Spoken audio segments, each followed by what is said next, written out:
Welcome to the Salmon Runs YouTube. Enjoy the video.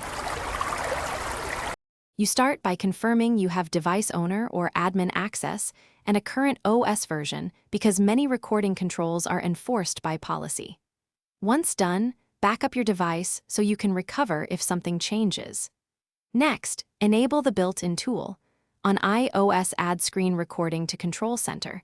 On Android, enable the native recorder in Quick Settings. Doing this first removes basic UI barriers and prepares you to address app-level restrictions that block captures. Now you handle permissions that stop recordings. You must grant the recorder microphone and storage access so audio and files save correctly. Open settings and adjust privacy or apps permissions. If you use iOS, make sure screen times, content, and privacy restrictions aren't blocking screen capture. Toggle them off or allow screen recording.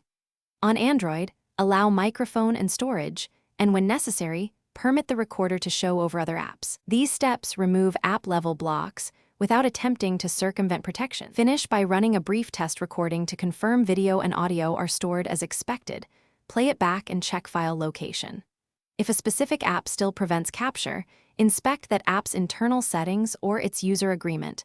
Some content is intentionally protected. Once done, make sure to tidy up. Disable temporary permissions you don't need.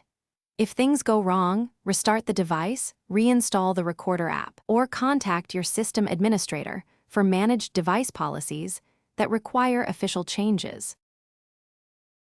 Thanks for watching. Consider subscribing if we helped you.